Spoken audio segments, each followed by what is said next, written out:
Hi, everyone, and welcome to another episode of Anime Lounge Podcast. I'm your host, Matt, alongside with my other host, Lance. For every episode, we have an adult beverage of choice. And today, my adult beverage of choice is going to be a Driftless Glen Bourbon Whiskey alongside a Spotted Cow. I'm finally starting to feel a little bit better so I can drink some actual good stuff and not feel terrible while I'm doing it. Yeah, that's true. And you've been fighting this for quite a while, too. Yeah.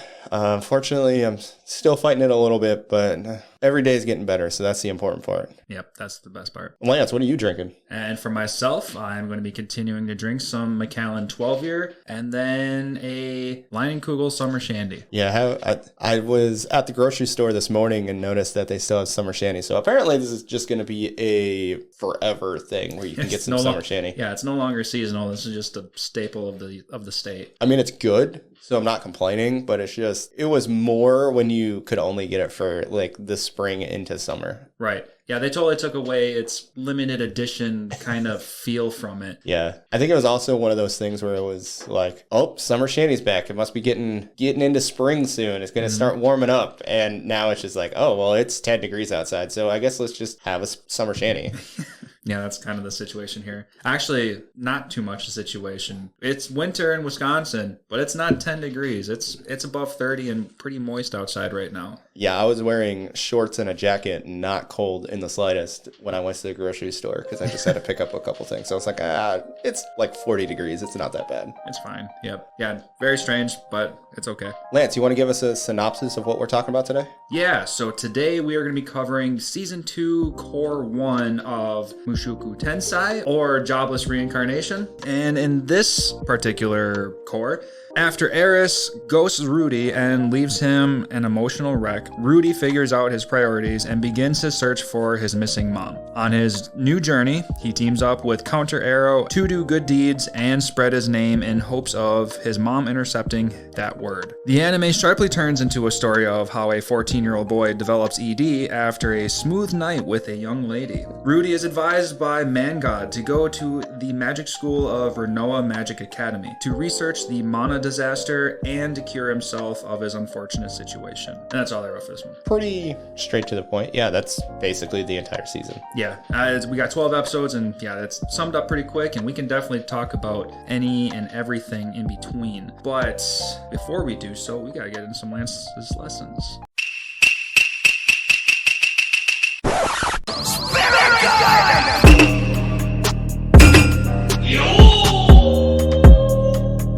Today's Lance's lessons is going to be the Japanese word for erectile dysfunction. And that is Bokifuzen. Bokifuzen is spelled Bokkifuzen. And Bokufuzen is obviously very fitting for this episode because Rudy has to have a very bad 2 years of dealing with erectile dysfunction. Yeah, unfortunately, incompetence was the entire premise of the season, essentially. Yeah, and in my quick Google search for looking up this word, unfortunately, about 34.5% of Japanese men deal with erectile dysfunction. Interesting. I have no idea what it is for within the United States, but that is interesting. We'll just put it that way. 34.5%. That's a shit ton of men. Yes. That's more than a third of guys can't get it up. And I think the overworking kind of culture that's over there is definitely part of what's going on. And maybe in hand with that, just because of that, they don't have many opportunities to feel confident about being with someone in the bedroom or something. That's my first take. I mean, I don't know anything for sure, but yeah. I don't know. Don't live there. Not going to put any assumptions out there as far as why anything happens.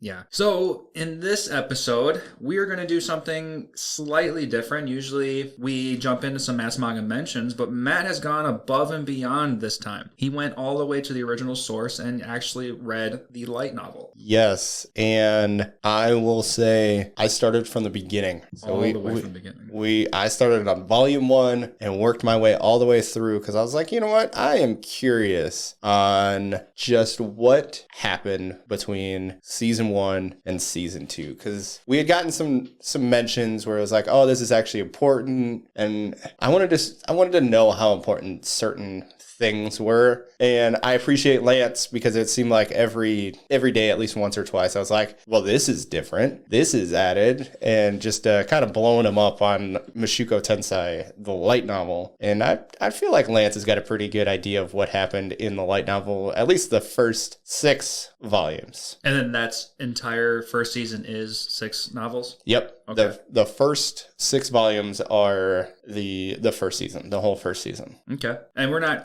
do you plan on telling us about the first season, or this is going to be strictly second season stuff? We are just going to be talking about volume 7 through the first chapter of volume 10, which is season 2, core 1. Okay. Perfect. Minus the 0 episode, because that bit happens way in volume, I think it's 3 or 4. So technically season 1's material. Yes. And for anybody that doesn't remember, episode 0 is the Mana disaster, and then what happened with Sylphie/Fitz, and why the princess is at the academy. Oh, so even the princess going to the academy is part of volume or season 1 stuff. Yes, that whole thing happens in previous volumes. Ooh, okay. Where the incident between just the power struggle between her and her siblings, that happens sooner. They leave, and then you get some information about her going, and then that's like the last you hear of it. There's an incident that happens, that actually happens in volume, I believe in 7. I believe so. Yes, that happens in volumes. Nope, that happens previously. So there's an incident that happens on the way there that could have actually prevented Ariel and crew to get to the Renoa University. So basically what happens is the guard stops Ariel, and if he would have done his job, he would have essentially sold her out to her siblings, and she would have been killed on the spot. But because Ariel was so good to the common people, everybody knew who she was, and so the guard didn't follow orders and actually let her pass through the gate through the town, and that allowed her to go to Renoa University. Oh, okay. And it's also interesting, I guess I'm talking about it now, that he allowed her to do it because essentially he was like the new guy in charge, and nobody really liked him until he allowed the princess to go through, and then everybody's like, I thought you were a bad guy, but you're actually not this person, because he was always very much by the rules, and so all the guards didn't really appreciate him. And then by allowing Ariel to go through, he essentially gained the trust of all his subordinates, and it was almost a win-win for the guard and for Ariel. Okay. But let's get into the light novels. NANI?!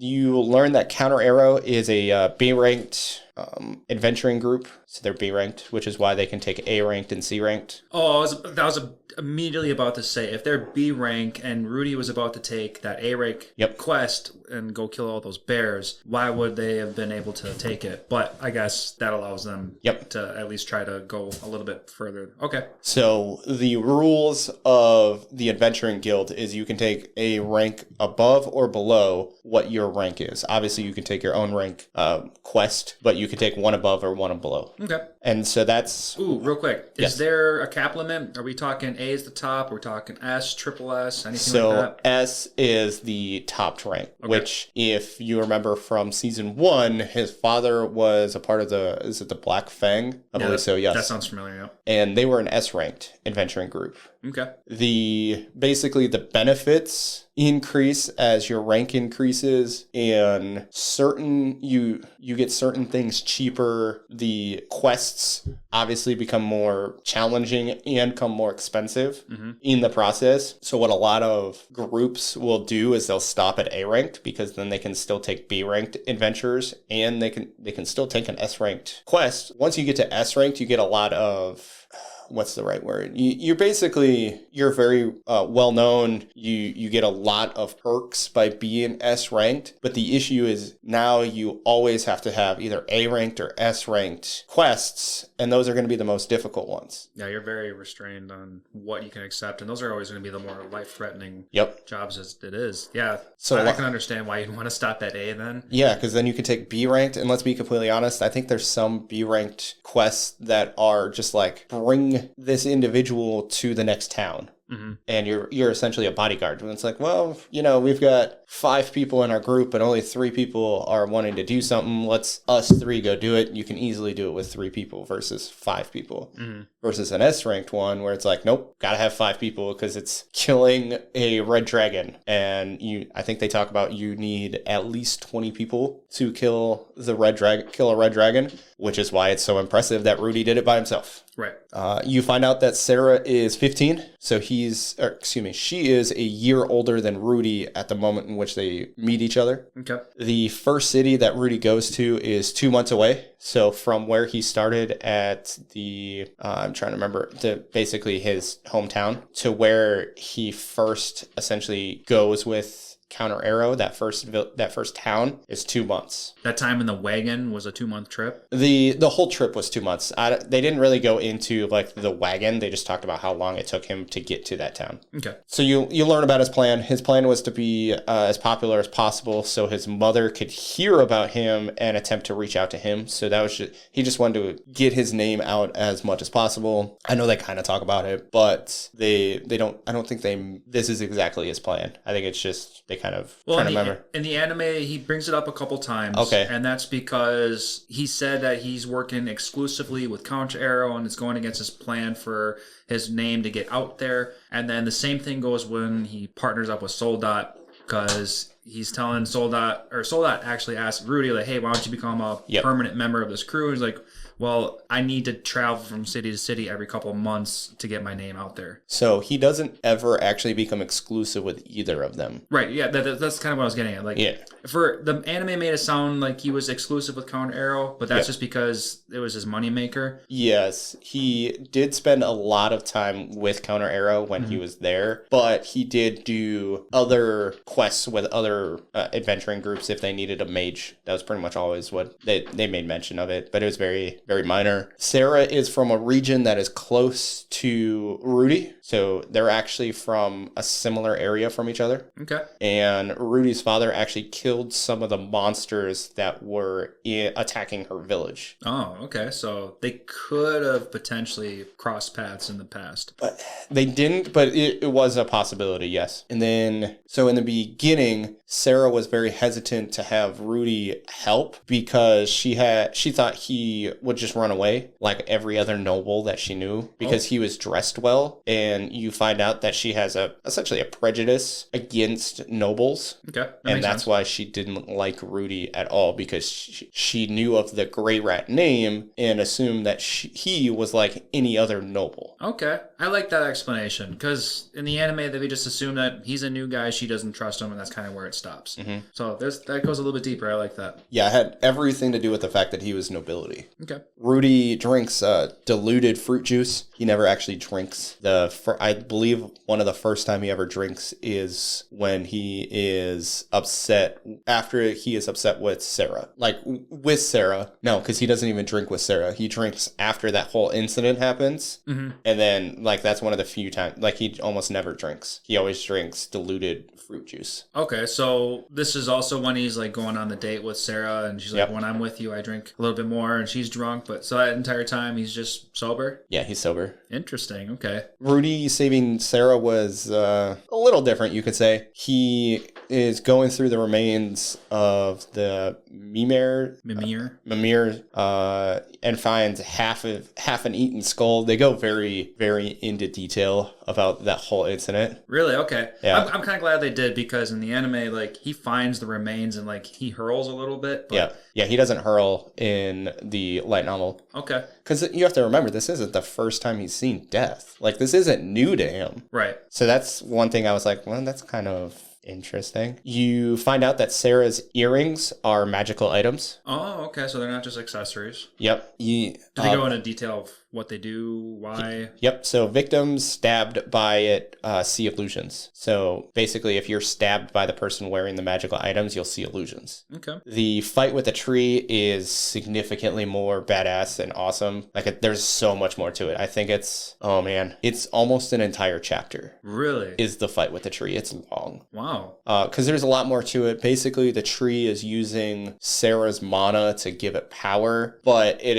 because it's using her mana for power, it is essentially guarding her from Rudy, and basically he knocks it like off a cliff and has to like chop it up to get Sarah out. Wow. Yeah. Big difference. Yeah, it's way more awesome in the light novel. And you find out that Rudy is bad with healing magic because he doesn't understand the process of how it works. So if you remember from season 1, the reason why he can use magic is essentially he's like, oh, I understand this makes sense. I can do this. And that's why I can make stone cannons, because it's like, oh, yep, it's just hard rock. Got it. Easy. Understandable. Healing magic makes absolutely no sense if you really think about it. You're like, so the skin just goes back together. Yep, skin goes back together. And your skin's back together. Yay. Like, it's not that easy. Okay. Well, now that makes me curious if future books or episodes or whatever is going to bring him super in depth with like biology, and he'll start to learn more about the body, and then he is going to classes to learn about healing magic. Oh, so he's doing that on the side? Yep. Yeah. Healing, magical defense, and I think there's a third, detoxification is the third one. Okay.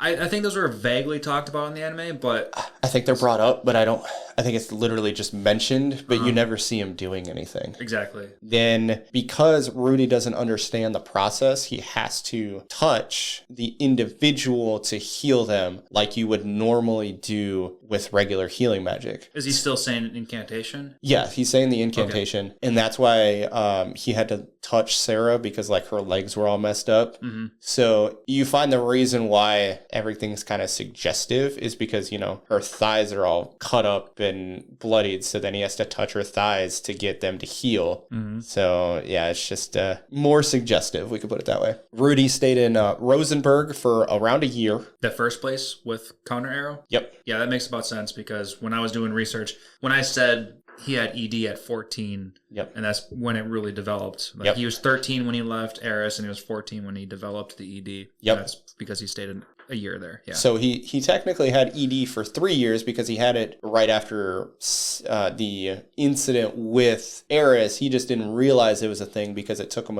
essentially a year to have his moment with Sarah. Yeah. Then you find out that Sarah was an orphan who was rescued by Suzanne. Okay, so her parents died. Yeah, her parents are dead. Okay. And Rudy is an intermittent ranked swordsman at this point. Okay. So I think that's a second stage swordsman, which is actually saying something because most mages never touch a sword. Yeah, that's already putting him up there, and that's his father's training in him right there too. Yep. And you find out that there's an unwritten rule among adventurers that you wouldn't date someone within your party or clan. Even, oh, really? Yeah. Oh, I don't remember them saying anything like that, but I would have never imagined that being a thing because of his parents. Part of the reason why Elise, I'm assuming, dislikes Rudy's father because of basically going against the unwritten rule. Yeah. And and he probably... Rudy's father forced himself on Rudy's mother. I just wanted to make that draw the clarification, because I don't want people to be like, wait, Rudy did what to his mom? Nope, not Rudy, his dad. Oh, okay. It made it sound like they were like in love, but if Paul forced himself on her... Kind of. Like, the feelings were mutual, but he didn't want to agree for monogamy, because every other religion doesn't believe in it. But Zenith is a part of the Millis Church who believes in monogamy, but Paul does not follow the Millis Church, so he doesn't, and basically he just wants to sleep around with a bunch of women, which plays very true to the rest of the Grey Rat family. And because she got pregnant the first time they had sex, Paul agreed to marry Zenith and essentially be monogamous with her until he wasn't. Right. That's where the second sister came from. And third. Well, the two sisters. Yeah. Yes. I was thinking of children, but yes. During the Rudy and Sarah sexual parts, it was a lot longer than the 30 seconds that the anime made it seem, which if the anime would have dragged it out, it would have been really weird and awkward. So I completely understand. But yeah, I think they said they tried for an hour. Oh, yeah? Yeah, they definitely tried a lot of things and nothing worked. Not even anal play, huh? She even attempted to help him and nothing. So unfortunately for Rudy, that ED was very strong. We'll put it that way. And then you find out the process of the brothels. It's not just, all right, here's a room.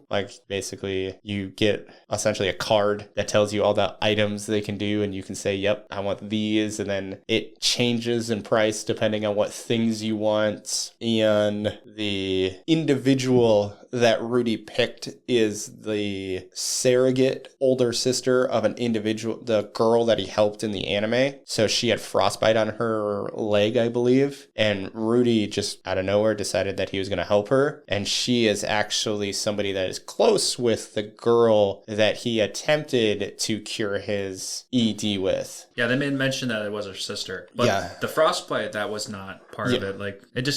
In the anime, she fell, it looked like she skid her knee, and then Rudy cured that. But frostbite, that's a little step up. Yeah, he cured her of frostbite. So she, the girl, actually works in the brothel as an individual who will wash the people that are coming in to meet with the girls. Oh, so she's the fluffer. Not the fluffer. Definitely not the fluffer. She's not the fluffer. But she's cleaning. Yeah, she's cleaning the individuals. She's step one. Yeah, and then giving them clean clothes and all that fun stuff. So the girl that he went in the room with was actually willing to do extra things to try and help Rudy because obviously he was not getting up, so nothing that they were doing was working. So because the thing that Rudy did for her sister, and Rudy was actually very well known within the brothel because he is a nice person and is willing to help people. So all the girls were looking forward to when he finally decided to partake in the brothels. But unfortunately, it was a one-time go and it was a no-time go for Rudy.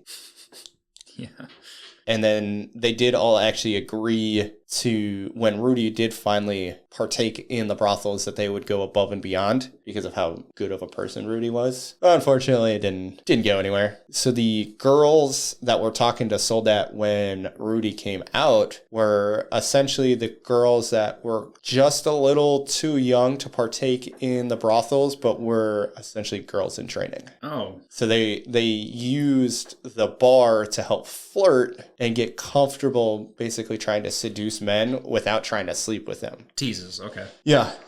Rudy said no about trying to sleep with Roxy only for respect to Roxy. So when that prostitute basically was like, well, is there somebody close to you? And he thought of Roxy. In the light novel, he says no because he respects her too much to try and use her just to cure his impotence. Okay. I was going to say, I can understand as a use of purpose, but at the same time, we all know that he's absolutely in love with her. But so if there was a marriage proposal, if it was a similar incident to Sylphie where it just they just happen to have sex, yes, but for the only intention of fixing himself, I was going to say pump and dump, but yes, no. So Rudy was awake when they got kicked out of the bar. So they kept drinking, but they were just drinking. He didn't pass out, and then they kind of get woken up and then leave. Oh, really? Yeah. Oh, that's a weird change. Elise, that is who the prostitute is. That's her name. Oh, okay. So she actually accompanies Rudy as they're leaving. So this is kind of a big deal that happens. And so she accompanies Rudy as they walk out. She brings them to the edge of the red light district. She gives him a kiss on the cheek. And so Rudy's talking all this shit. And Sarah witnesses all of that. So she witnesses Elise giving him the kiss, them leaving the brothel / red light district, and him talking shit. So that is why it's a huge deal. Not just like, yeah, him talking a little bit of shit is hurtful, but it's the whole of the situation, which is, oh, well, I wasn't good enough to get him to be excited, so he had to go to a prostitute, and now the prostitute's walking him out, giving him a kiss, and he's talking shit.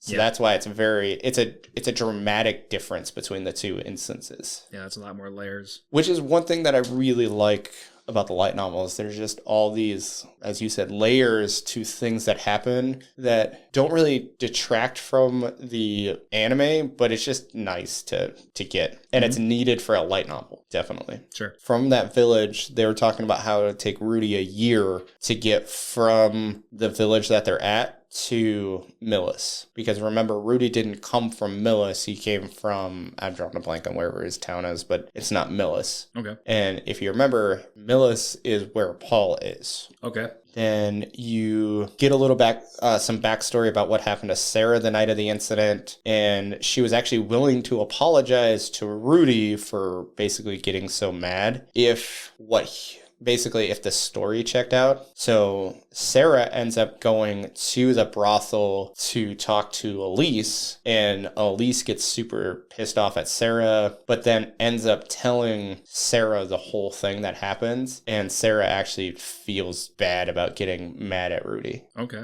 Not important. I have a feeling we're never going to see Sarah again, but we might. It's a possibility. It's a possibility, but yeah, I would say 99% sure not going to see her again. Yep. Rudy ends up spending a year with Soldat going through Magic Nations to Magic Nations, just spreading his name. You find out that there's 10,000 students at the Renoa University from year 1 to year 7. Okay. Ariel uses the school to gather followers for her future, essentially, rule and takeover of her land. She also wanted the backing of the Magicians Guild and the nation that Renoa resides in. Because if you remember, the Magicians Guild is essentially what is ruling over Renoa. You know what?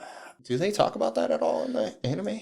Very, very briefly, only about the guild itself, and that's because Rudy was never part of a guild, and that's why Renoa wants him. Okay. Because he's got all this power, and he's not giving his... Well, there's actually a different reason why Renoa wants him. Oh, there's an additional reason? There's a different reason. Yeah. Okay. I was going to say, because when Rudy was talking to another dude in that frozen area back when he was with Soldat. So when he gets the letter, basically he's vetting the letter with the individual, who I will talk about later. Oh, okay. But yeah, he was just saying like, oh, I can't believe you've never been part of like the union. Like, well, I was fortunate enough to be given a private tutor, so I never give my allegiance to anybody to begin with. Yep. You find out that there was actually an incident of Ariel's underwear getting stolen. Oh, so it's not just falling from the sky because... Okay. Which I've also got a little bit about that one. Oh. Yeah, there's some backstory about that one, too. Okay.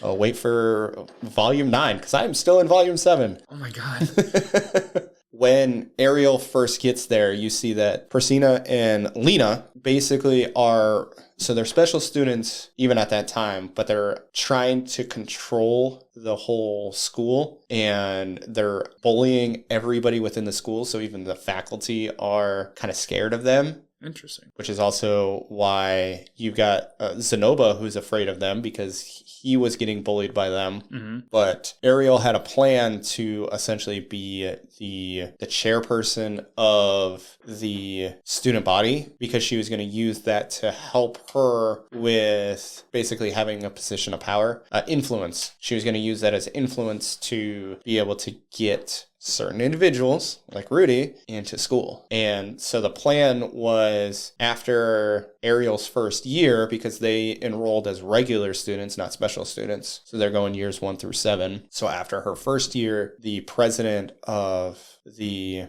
student council was going to graduate. So Ariel's plan was to essentially position herself to be in charge by year 3, and Fitz came up with the plan to do it in year 2. So the incident that happens is Ariel essentially talks shit to Persina and Lena to egg them on, because Ariel has the ability to speak without moving her lips because she is a princess and nobles need this ability. So she can ventriloquize a little bit? She essentially, all she has to do is talk loud enough for, the cat and the dog to hear her. So she made it seem like those two initiated the fight, and then Fitz took out those two and 30 others of the beast folk guarding Ariel, who then used that as her way to become the essentially youngest individual to be the head of the student body. Interesting. That's a lot of information. But it's not necessary. It's not necessary. It's very strange. It might be like an OVA kind of thing like they could throw in, but... I could see it being an OVA, but we also have to remember we still have Core 2, so it might be an after Core 2 kind of OVA between the two. Like a back memory kind of thing? Yeah. Sure. Because, we got it after Season 1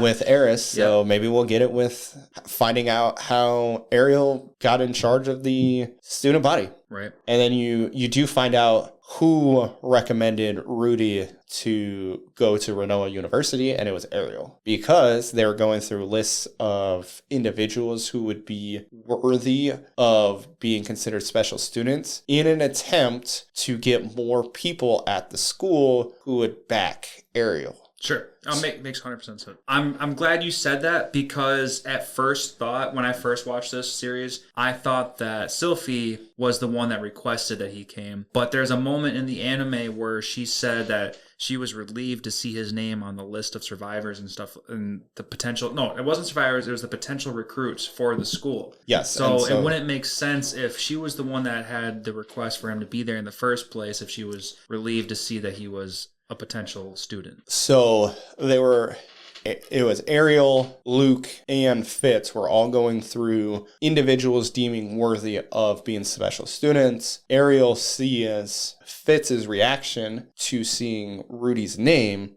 and through that reaction, Ariel suggested that it's Rudy who is the individual that becomes the special student. Okay. So while it is through Sylphie that he got there, it's only because Sylphie had the reaction that Ariel deemed him worthy. Okay, so it kind of worked out anyway. Yes, and that is all the changes for Volume 7. Let me get into Volume 8. Rudy would do training that made him practice using magic and physical activity, so he would pretty much every day he would practice using magic and practice using the sword. You kind of see that, but they just go into it like he pushes himself really hard using magic, pushes himself really hard using physical activity. Okay. So working out, doing stuff like that. Because in Volume 8, Rudy is still not at Renoa. Oh, he's not officially in yet. No, he's not. So Volume 7 is literally just, this is the individual we should recommend to go to Renoa University. So Rudy hasn't even gotten the letter yet at this point. Oh, okay. So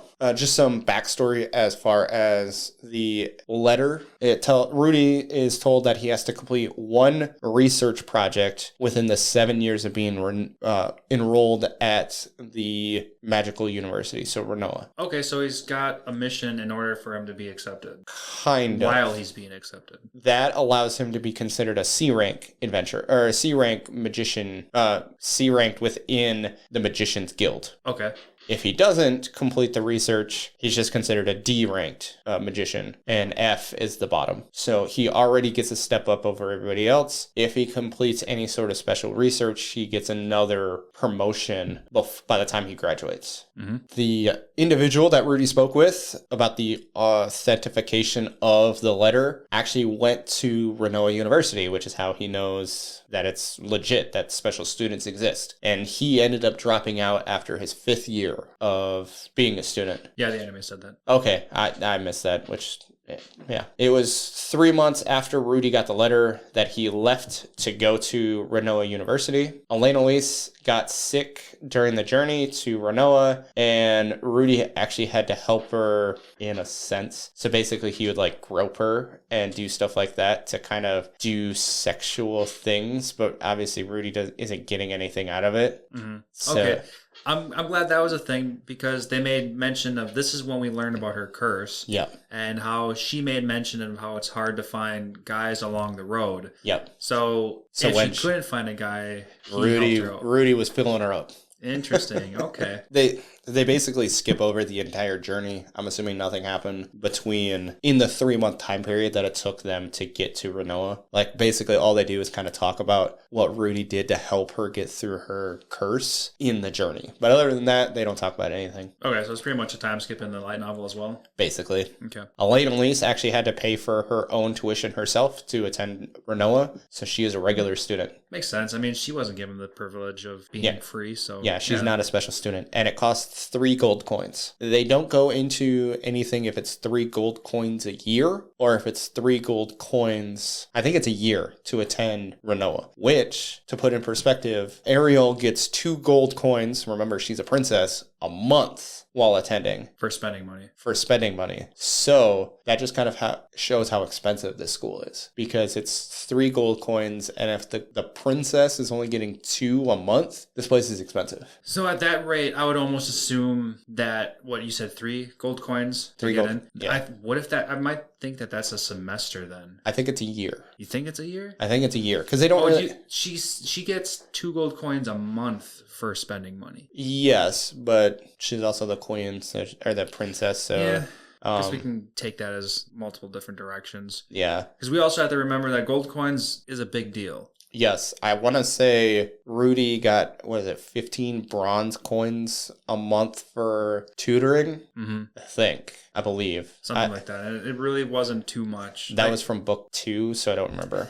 It just kind of shows how expensive this school actually is. The president of the school is a king tier wind magician, and then you can actually take up to 9 years to graduate. So it's only supposed to take you 7, but you have up to 9. Okay. Ariel is 19 when Rudy got to Renoa. Okay, so she's probably a good 4 to 5 years older than he is? I think 4. I think he's 15 when he gets there. Yeah, because it's been a year. That basically the whole time he's there is about a year. Okay. And Luke is Polnos' second son. Polnos, basically he's the one that steals the children away from all the other gray rats. So he's essentially the one in charge of all the gray rats. And so he is Polnos' second son. All we know in the anime was that he was a cousin. Yes. So Luke Nodos Greyrat is the second son of Polnos Nodos Greyrat,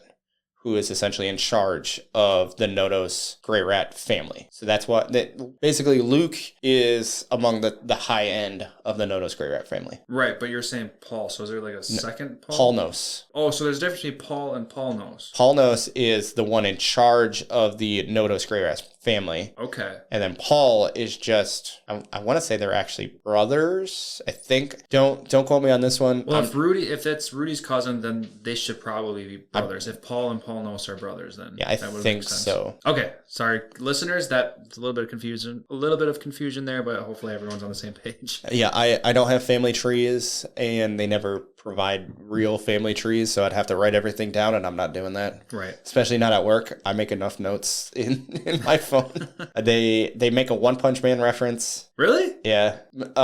Rudy makes a One Punch Man reference. Okay. Do you recognize it? I think they say One Punch Man. Oh, they just straight up bring them out? Okay, yeah. Okay. Rudy teaches Zenoba to create figures in order to use his nobility to sell a book and figures. So that's essentially Rudy's reasoning behind allowing Zenoba to learn how to make figures, is he's going to use his family to be influential to help Rudy sell books and figures. So Rudy wants to sell books? Yes. Interesting. What do they go into detail about what he wants to sell? I know they make mention of it. I didn't write it down. I'm sorry. And then it's just figures that Rudy makes. Okay. Is what they would sell. Zenoba spends 2 months trying to learn how to make figures himself before they end up buying Julia. Okay. Then the dining floors. There are 3 levels to the floors. The first level is adventurers and low class. The second floor is beast folk and individuals with a little nobility, or basically you have to have some sort of nobility within your line. So you might be like a cousin.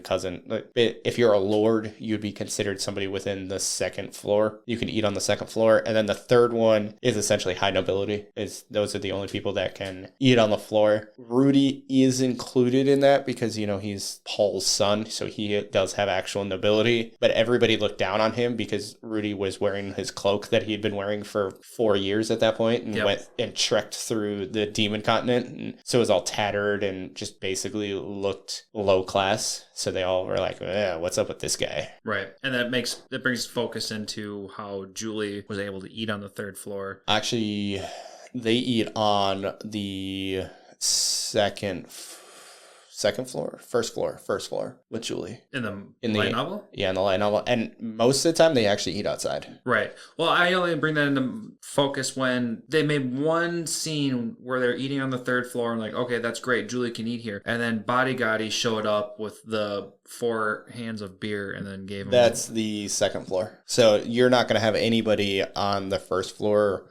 So Bodyguardy is a demon lord, but he's still not going to eat on the top floor. Interesting. I'm 99.9% sure the anime said third floor. Yeah. So that could just be a difference. Yeah, maybe, but it's just, no, they would not let Bodyguardy eat because nobility he's a demon, so they're going to look down on him, so they wouldn't let him eat on the top floor. I had mentioned this to you, but if you remember, I want to say it took Rudy like 2 years, or it might have been a year for Rudy to figure out that Sylphie was a girl when they were children. Yeah, they made a little bit of mention in the anime. They said it took him a while. I think it was like 4 or 6 months. Yeah, no, in the light novel, I want to say it's like 2 years. That's a long difference. Yeah, and it kind of plays into Rudy's airheadedness towards Sylphie as far as the potential for her to be a girl. It makes a lot of sense on why Rudy doesn't think that Fitz is a girl, because if it took 2 years for him to figure out that his childhood friend was a girl, if somebody's wearing sunglasses and a bunch of clothing, I feel like it'd be a little easy in Rudy's mindset to assume that it's a boy. Sure, there's lots of barriers. Yeah. Juliet was bought for 10 large copper coins. That is something that's different, because I think they said 5. Oh, I don't even remember. Yeah, but it's 10 in the light novel. And then they talk about how Zenoba is strong against physical attacks, but is very weak against magical attacks. Okay. Lena and Priscina had I'm a cat / dog, depending on the individual, that lost to Rudius. That was written on their face. Okay, so it wasn't just a mustache, goatee. It was, but it was also... Oh, okay, it was in addition to just fucking with their faces. Yes. Okay. And then volume 8 ends with Ariel asking what Sylphie wanted with Rudius, like what she wanted, basically what were her intentions with Rudius. So when she's talking with the princess, we're like, okay, so what do you want with him? Yeah. And then she goes and like, oh, if you pull me in close, how many kids do you want? Like, oh, okay, yeah. Yeah, basically that whole thing. And then volume 9, you find out that Cliff is 16, so he is a year older than Rudy. Zenoba bragged about Rudy to Cliff, so up until this, we're talking past tense stuff. So Cliff had yet to meet Rudy in person in this scenario, in what is going on at this point. Wow, really? They kind of like go back in time. So they do a little bit of a time skip on there. They're talking about Cliff's perspective in meeting Rudy. Okay. I should have probably clarified that a little bit. So some of the things that basically basically made Cliff resent Rudy was obviously Eris talking Rudy up so much when they met many years ago. And then it's also Zenoba bragging about Rudy to Cliff before they ever met each other. Right. So he's got two different sources of information coming in at him, telling him how amazing Rudius is. Yep, exactly. And I think this was mentioned in the anime, but I wasn't 100% sure, so I wrote it down anyways. The ones bullying Cliff stopped because they heard a bunch of rumors about Rudy, like how strong of a person he was. So they had basically, that is the reason why they stopped, and Rudy didn't have to do anything. Rudy was like, hey, you guys shouldn't be doing this, yada, yada, yada. But the reason why they backed down, because they are their seniors, is because they heard rumors about how strong Rudy is. Oh, okay. In the anime, the only thing that happens is Cliff is getting bullied. He's getting kicked on the ground. Rudy shows up like, hey, ganging up on one person isn't fair. You're weak if that's the way you have to do things. Mm-hmm. And then that's how the bullying stopped. Mm-hmm. So a little, just another layer on top of why Rudius is respected and Cliff gets to not get bullied anymore because of that. Yep. You find out that Elise had a child. What? Yeah. Remember, she's old. Not an elf. Really. I don't think I know how. I mean, she is an elf, so we can expect her to be a little older, but I don't remember any kind of actual age being thrown on her. She has to at least be in her 40s because she would have been old enough to party or be in a party with Paul, who was in his, I think, late 30s at this point. I would almost say I think there that back then it would probably be early to mid 20s, because I think from episode 1 of this show he was saying like, oh, this is a nice couple, they look like they're at a certain age that's young enough. I think it's their early 20s, so we have to put 15 years later, so mid 30s. So Elenice would be at least in that age. But remember, she's an elf. So she's probably in her 50s plus. Sure. Yeah, she has a child. Crazy. And do we get to know it? What do we know about this child? I'll get into that. Literally, all we know is that she will raise the children until they can essentially be self-sufficient, and then she leaves them. Yeah. Okay. Yep. And that's it? Yeah, pretty much. We don't get a name. We don't get nothing. A gender. We don't get nothing. Okay. She does talk about how it's very rare for her to get pregnant. Okay, that would have been a next question, because if she's getting boinked by so many guys, is she protected or what? Yep. Nope. I doubt they have protection. Let's be completely honest. Oh, I would be very surprised, because everything she's taking it so frequent. I don't think she would use protection. I also just don't think there is protection in this country or in this world. Right. Bodyguardi was staying on an island for 2 years, teaching these, I think they're ogres, various things until he got the letter. We find out who the letter is from later on. He got a letter? Yeah, Bodyguardi got a letter. To like go to the school to learn, or go to the school to try to steal Linnea and Persina? Neither of those things. Okay. Bodyguardi did not go to the school for them. He only fought the individuals because the individuals wanted to fight Rudy. He went there to fight Rudy. Oh, you know what? That makes way more sense anyway. Yeah. Okay. And he actually gets that letter from Elenice. Because remember, they traveled together for a little while, and then Elenice and Bodyguardi? Yes. They know each other? Yes. I don't remember this at all.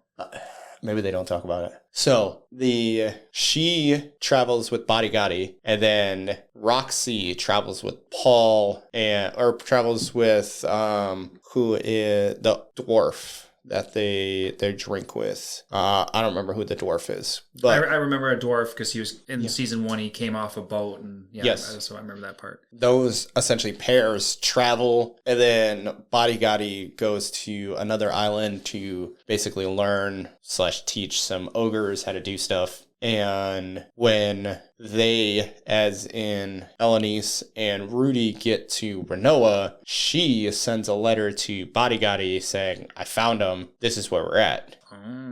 Okay. And if you remember, he basically wanted to talk to Rudy because of Kishiriku, who basically was like, he's the strongest, he has the most mana, he probably has more mana than Laplace. And so, of course, an individual who is supposed to be immortal that almost dies by the hands of this individual, he'd be like, all right, well, if this guy's got more mana, I want to see what this guy has to offer. Right. So. Yeah, I can't wait to learn more information about Laplace because they bring him up here and there, and he's technically dead, isn't he? I don't even remember anymore. I think all 7 of the top tier guys are supposed to be alive. Anyway, I want to see, the only of the top guys we know are Man God and Orsted. Orsted is alive, Man God's alive, or Man God's, I don't know where. I don't think, he doesn't make it on the top 7, but like he's important enough. Yeah.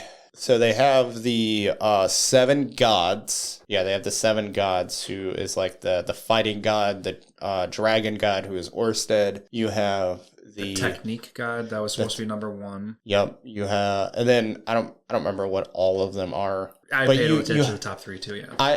I've sent it. I remember sending it to you, but we have way too many messages to try and find that. But yes, there are 7. And I believe it is unknown whether they are alive or dead. Yep. The sign that Rudy runs into is magic. So if the individuals were to be replaced by another individual, it would automatically update whoever the new technique god is. Okay, that's different than the anime because I'm pretty sure they made reference that they didn't know whether to trust that sign, whether that was the actual hierarchy of strongest to weakest. And if it's a magic sign that can be updated, then that kind of clarifies it right there. Yeah, so it's a magic sign, but it's never changed. So it's easy to be like, oh, well, it might not be, but yeah, it's... Okay. And you find out why Cliff essentially started to attack those kids. And that is because Cliff hears... So at this point, if you remember, Cliff has seen Elenice before and basically love at first sight. Completely is like, you know what, Eris is great, but she's not this great. He hears the students saying that Elenice was getting railed out by 3 guys, and that's what ticked him off. Yeah, so he wanted to defend her? Yes, he wanted to defend her from, getting gangbanged by 3 guys. Even though it was probably true anyway. Absolutely true. It probably exactly happened as they were saying it. Yeah. And that first night that Elenice and Cliff are talking, she takes his virginity. I assume that night, yeah. Because if she agreed to be seclusive with him, of course her curse needs to be, taken care of. So she needs, while she doesn't necessarily need to have sex, she needs essentially sexual contact to fulfill her curse parameters. But they were having sex. Lena and Priscilla talk about how they figured Rudy was impotent in front of the whole class. So everybody in the special class knows that Rudy is impotent. They just called it out? Yeah, so what happens is this is after Rudy essentially captures them and keeps them in the room. Persina's like, well, I can smell that your arousal wasn't there, even though you were doing these things to us. So we just figured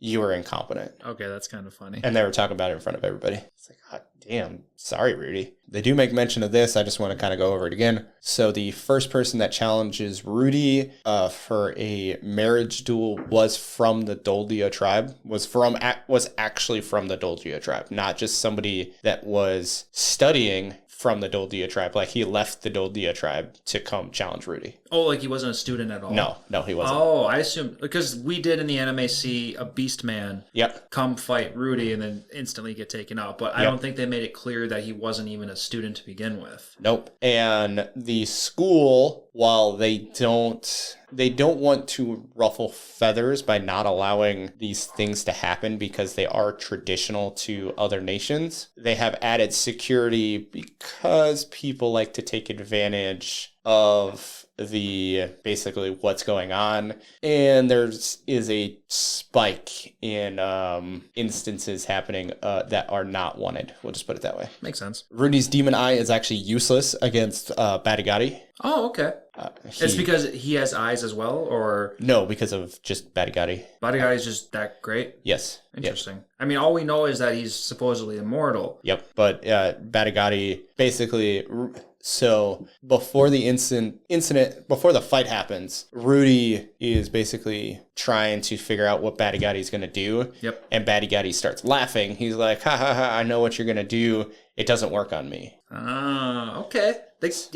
Not in the anime at all. I wish that's a fun little thing. It makes him a little bit more tougher and unknown and more of a player to be fearful of. Okay. And then you know this, but in the fight with Orsted, Rudy uses stone cannon, not this like magical fireball thing. I've told you about this. Yeah, this sounds a little familiar. I mean, you sent me a lot of stuff. I did send you a lot of things. So, Rudy uses stone cannon against Orsted in that fight. Is this the same stone cannon that he's going to throw at Bodyguardi? Yes, because if you remember, Bodyguardi says, use the same thing you used against Orsted. Oh, I don't remember that line in the anime. He does say that. Okay. So, which, if you remember season 1, you'd be like, that's not the same move. Why is he using this? Ooh, okay. Now I'm going to have to pay attention to this if I ever watch it for a fourth time. Yep, even if you just watch that one scene, rewatch that scene, and he's like, use the same thing you used against Orsted, because when he asks,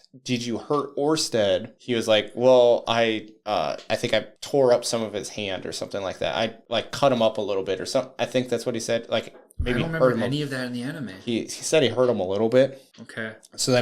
So then, because of that, I'm assuming they don't actually say it, but because that happened, that is why Badigatti is willing to essentially do the one-strike duel, because it's like, oh, well, if he's able to hurt Orsted, this attack has to be insane. Mm-hmm. He's willing to the terms of the duel. Okay. Badigatti offers one of his arms as a thank you for allowing him to be considered a state guest. Because Badigatti is a demon lord, he's really not supposed to be there.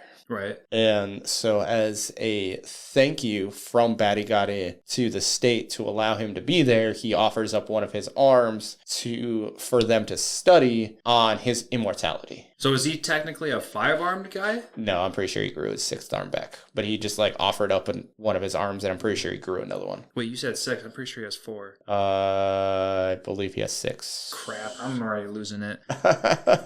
I believe he might have 4, but I think he has 2 in the air, 2 wrapped around him, and then like 2 off to his side. He does have 6. All right, I'm looking at a picture. Yeah, I guess I'm imagining him being Machamp, and yeah, at all times, his arms are crossed most of the time. Okay. Yeah, he has 2 arms crossed in front of him, 2 arms off to the side, and then like 2 arms on top of him. Yep, you exactly explained what I'm looking at right now.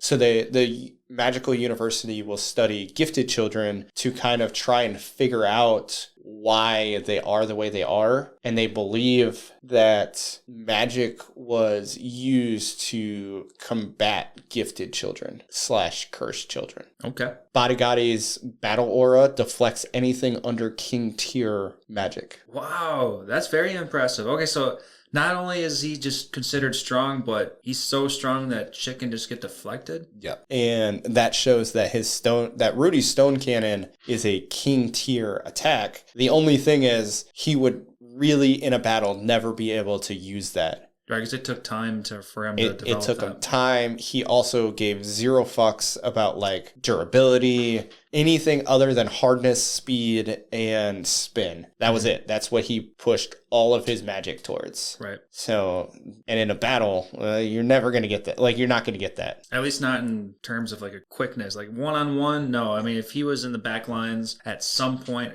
he just needed, 30 seconds or so to actually pull that off, I would assume.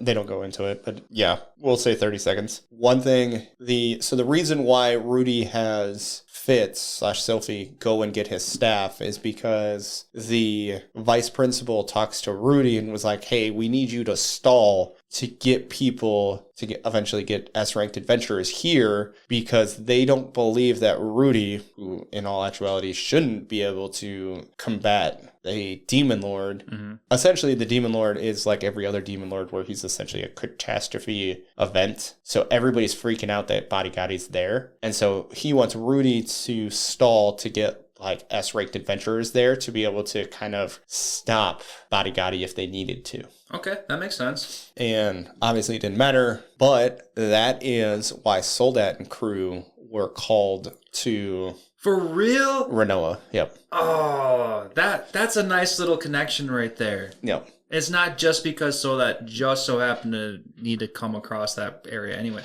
I kind of wish that information That was is just a little that bit. is why Soldat just happened to need to go to the area. Yeah. There's a little more into it. There's a little more to it, and I won't go into it. But yeah, so he was there on purpose. Okay. Orsted attacked Rudy because the man god apostles tend to cause havoc. So that's what he tells Silent. Okay. Rudy semi-confirms that the Silent Seven, so the person with the mask, is the person who was ran over by the truck when past life Rudy attempted to save those individuals. He confirms it? Like, he semi-confirms it? Yeah, he's like, I believe that's the person. Like, she looks the same, all these other things. Yep, the anime says that too. But he's just, he says they look the same. Do they say that in the anime? I must have missed that sentence. Yeah, he says they look the same, and they're both from Japan. Yep. But Rudy never confirms to her who he was in the past. Yep. So that it's not like she could have made a connection to his actual human self. So she asks about information, but he always deflects because if you remember, he was this hideous, ugly,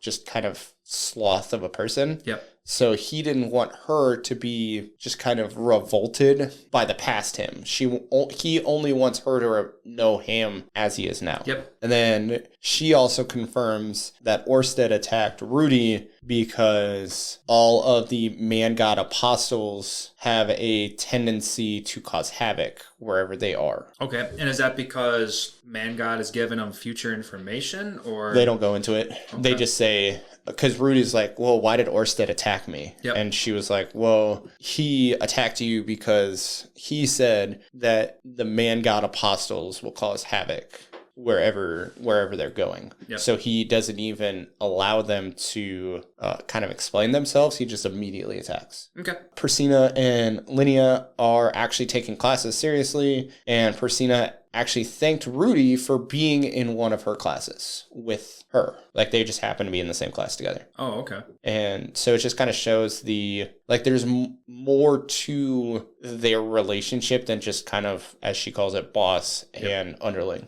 Okay. Rudy knows Saint Tier earth spell called Sandstorm, so he knows Saint Tier magic as far as earth magic. Was Saint below King? Yes, Saint is below King. So Stone Cannon is an intermediate level attack, but because Rudy is so strong, he can essentially make it a King tier attack. Okay. Thunderbolt, which is the parent to Step Leader, who is the group that Soldat is in charge of. So essentially it's a branch off of Thunderbolt. Okay. Was summoned to fight Bodigatti, and they decided to hold their annual meetings in the Renoa area. But because Thunderbolt was summoned, so were all the branches below it, and that's why Soldat was in the area, because they were all summoned. And then they're like, well, if everybody's here anyways, we're just going to have our annual meetings. Okay. Which is the I just so happen to be here kind of the reference to that reference that you had mentioned earlier. Okay. Yeah, now that whole scene makes sense because their little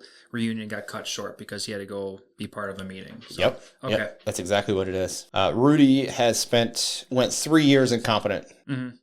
I know we had mentioned it earlier, but that's just they had specifically said 3. I've been dealing with this for 3 years now. Okay. 1 experimental magic circle is equivalent to 1 advanced magician's powers. So I want to say it's like basic, intermittent, advanced, saint, king. I think that's it. So basically it's like the 3rd step. So you're using the same equivalent magical power as 1 advanced magical spell. Okay. So it requires a lot of mana. Yes. Rudy used snow to remove the path to find the flower. And the reason why they talk about this is because Sylphie is actually helping Silent and Rudy experiment with these in using magic. And Rudy can do 50 of them and not feel anything. And Sylphie did 10 and she was completely drained. Oh, okay. Interesting. Okay, so Or excuse me, sorry, 20 and she was completely drained. Okay, but still, that's still a huge amount of mana pool that he has. Yeah.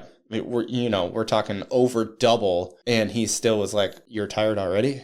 You've only done 20. How are you tired?" And he's still no issues. Right. And then Rudy is actually using magic to remove snow. Basically, Sylphie makes mention how it's like, oh, it's impressive that you can melt the snow and not cause all the smoke. And he goes into how you can melt snow at a certain temperature without causing smoke to happen. Because again, if you're using smoke in a forest, you're going to attract demons. Yep. And that's why it's important that he can essentially use enough control. Yeah, has enough control that he isn't smoking out their location. Sylphie uses magic items to relay the plan to 2 saint water magicians to cause the rain to appear. Oh, so that ring wasn't just like a natural reaction. It was a message. Yeah, it was her indicating to the magicians to cause the rain to happen. Oh, okay. So while they're in the cave, Rudy tells Sylphie the entire story of essentially Rudy from incompetent, basically from him leaving wherever their village is, I'm sorry, I don't remember, to essentially that point. So he tells Sylphie, I came here to look into ways to cure my incompetence. And this is before he found out it was Sylphie? Or no, it was after. After the reveal. After they found, like, this is basically, I'm trying to have, we had sex, it didn't work. Time to catch up. Basically, yes. Luke had bought 5 bottles of the aphrodisiac. 5? Yeah, he had 5. Oh, he made it seem like it was his one and only. No, but I mean, we're talking 200 gold coins for a bottle. I think they said 200. I think he said I feel like it was 100. Might be 100. And I just don't, I'm getting my numbers mixed up. But yes, even 100 gold coins for 1 bottle. But he bought this in the past. Yeah, he bought them for 15 gold coins apiece. Right. So he bought 5 for 15 gold coins. Damn, yeah. I remember in season 1 they made comment on their insane difference in price. 10 gold coins is when Rudy that's how much it was when Rudy went to the merchant. The only reason why I remember that is because Rudy had a flashback there was a direct flashback? He talks about how he remembers what the aphrodisiac is and was like, oh, the merchant was trying to sell it to me for $10 gold coins at that time. I'm glad they did that because in the anime, there's something... You would only remember just the bottle itself, not the price. Yep, exactly. So it's 10 times more what it was before the business went out of business. Yep. And Luke had actually already used 2 bottles at that point. Oh, really? So that's why he was so knowledgeable about it? Yes. Okay. Yep. And I mean, that is important because remember, so Luke is willing. Incompetent as well. I don't know about incompetent, or maybe he's having an orgy and just trying to really get in there. Maybe, yeah. But he is essentially getting rid of 1/3 of his supply of this aphrodisiac. The sex scene is actually through Sylphie's point of view. Oh, okay. Just kind of, it was an interesting little content. Sylphie was next to Rudy the next morning when Rudy wakes up, so she's not gone. Oh, he doesn't wake up and he's all sad because she's gone. Yeah, that's the suspenseful thing is not. Oh, yeah, that doesn't happen. I kind of liked it in the anime. It just made you feel a little sad, but at the same time, you know that Sylphie is such a good girl that you were like, no way. Like, yeah, she wouldn't be doing stuff for the princess after this scene. They also make mention how she's walking bow-legged. I was like, all right, that's okay. Gotta put in that little bit of detail, huh? Yeah. Oh, yeah. There's a lot of detail in here. The Boreas family is backing the first prince, which is why they were hesitant of Rudy, because remember, Eris is a Boreas gray rat. Okay, yep. So that is why they were hesitant of Rudy, because they were like, well, if he is in line with the Boreas family, who is with the first prince, where does Rudy stand? Mm-hmm. You learn that Sylphie actually went to the library so much because Ariel would ask Fitz to go to the library to find materials to help them study. So that's why Fitz/Sylphie knew the library so well. It's because he would always go there for materials for the princess to help, because the princess has a image to sustain, so she has to essentially be the top of the class. And so she's always studying. And then Fitz would understand these things, try to explain it to Ariel and Luke, and they'd be like, yeah, that doesn't make any sense, like, what are you talking about? So then Ariel would send Fitz to the library to get materials to help them study so that they could be top of the class. Okay. Which is why Fitz/Sylphie knows the library so well, because the library is like the biggest building in the academy. Okay, interesting. One thing that is super interesting, it's not necessarily the most important thing, is that the entire academy is actually made out of bricks that are anti-magic. The entire academy? Yeah. Not just Nanahoshi's special room. It's No, the entire... the entire academy is made out of these special bricks that is impervious to magic. Okay. I mean, if you're in a school of magic, you'd want to protect it somehow. Well, the thing is, Renoa is the only complex that is made out of this. Oh, that too? Most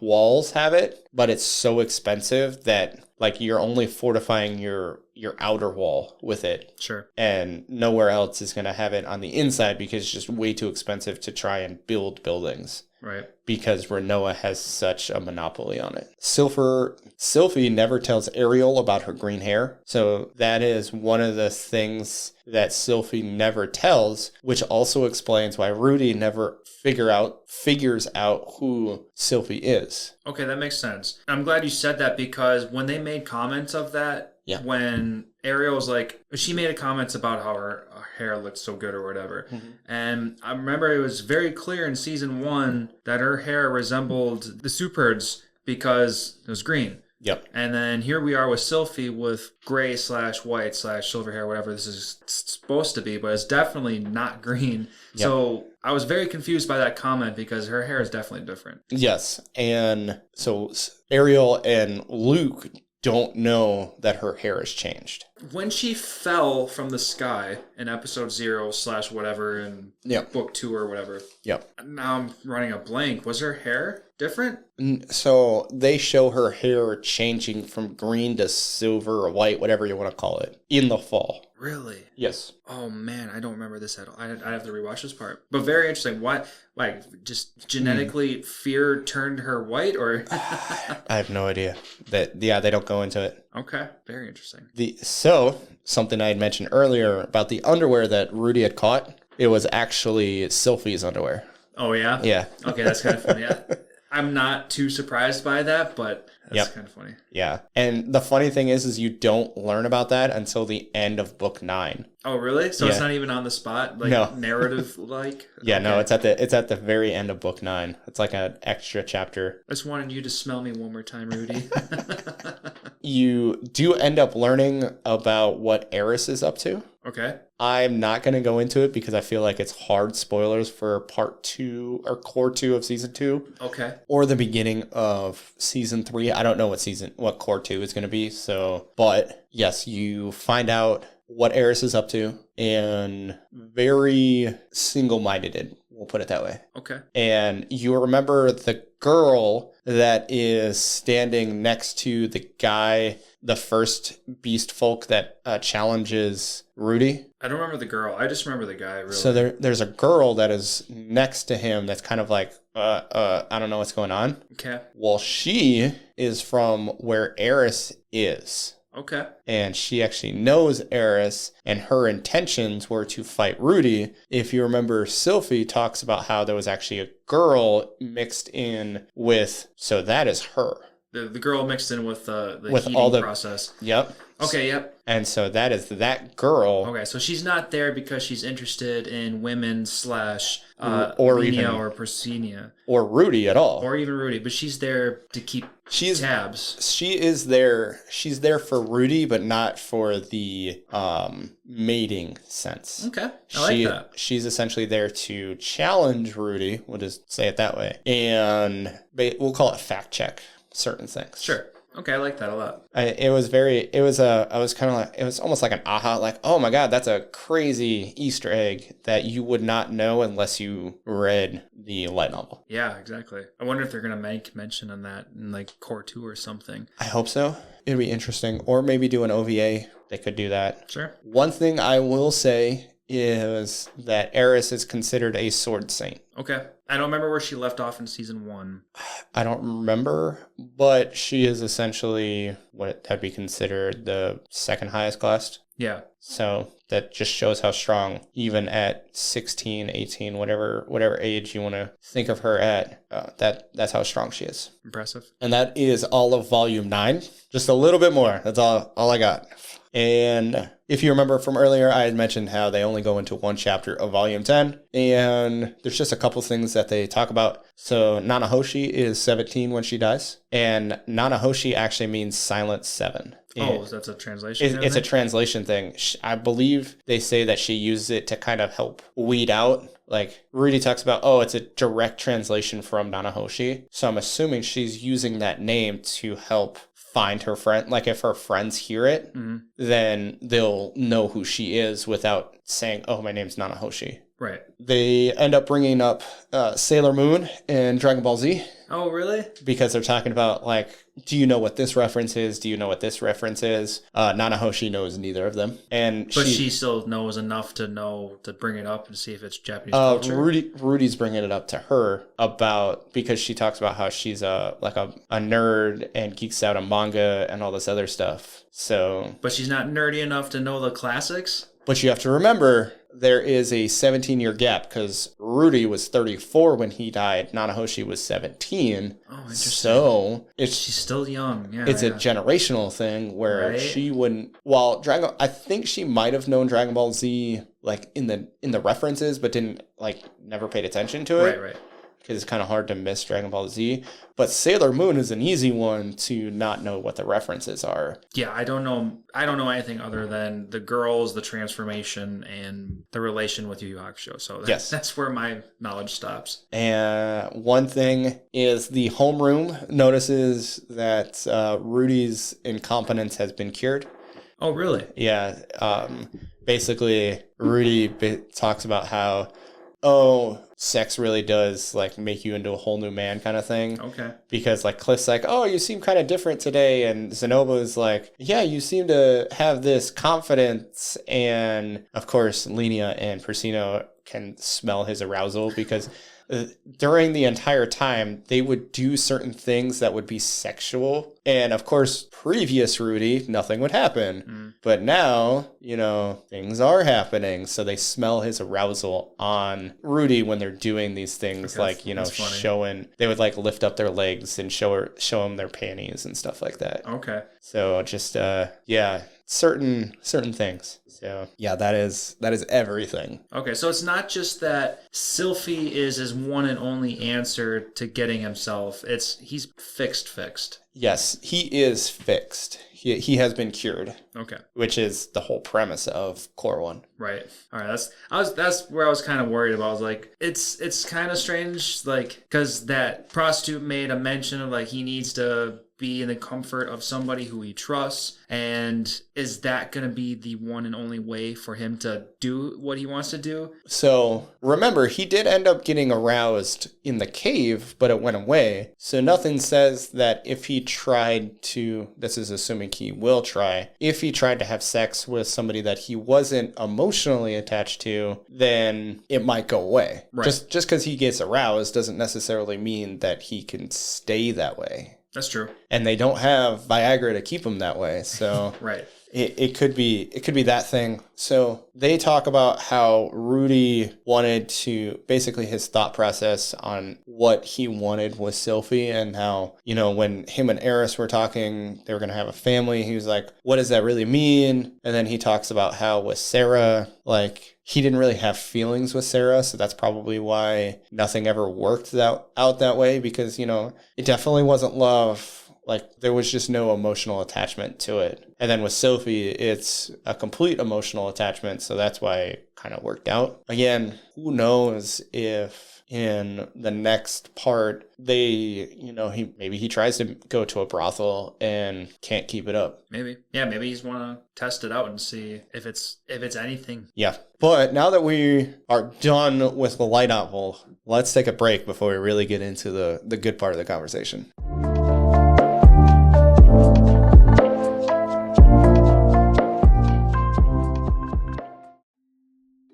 Hey Toasties, I'm Missy, here with my bestie Johnsy.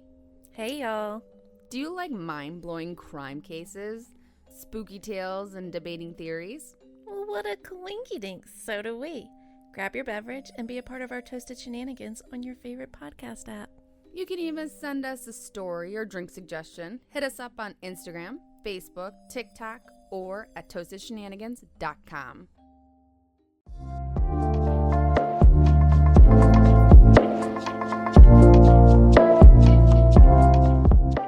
And now that we're back from our break, let's get into the meat and potatoes of our conversation, which allows Lance to actually be able to talk some more instead of everybody just hearing me talk.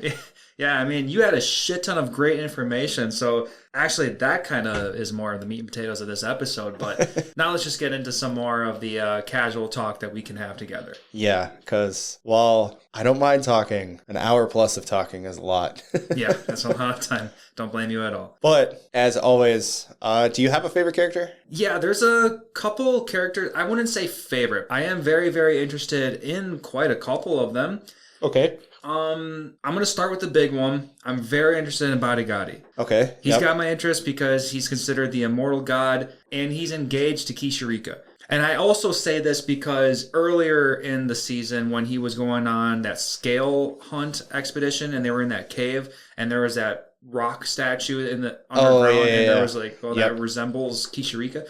So now it's bringing like these gods a little bit more into focus, like in the on the down low, like they're they're important, but they're not important. Like I want to know more about them. So that actually reminds me of something I didn't mention in the light novel. So Rudy is actually talking to Badigadi about making Kisharika into a figure. Okay. And he makes mention about how she will look different as she gets older. And basically she reverts to her child form, and then as she gets older, gets basically more adult-esque. So that figure, that stone feature that we saw of her, might actually be her as an adult. Oh, okay. So does that mean that Kisharika can bounce back and forth between different... She's essentially immortal. Right. So I'm assuming what happens is she will essentially die and then get reincarnated as herself as a child and then just grow up and get older. What I'm going to imagine is much like how Badigadi took that giant bullet, he shrunk, his voice squeaked up, and he lost his arms, and then as soon as his arms came back to him, he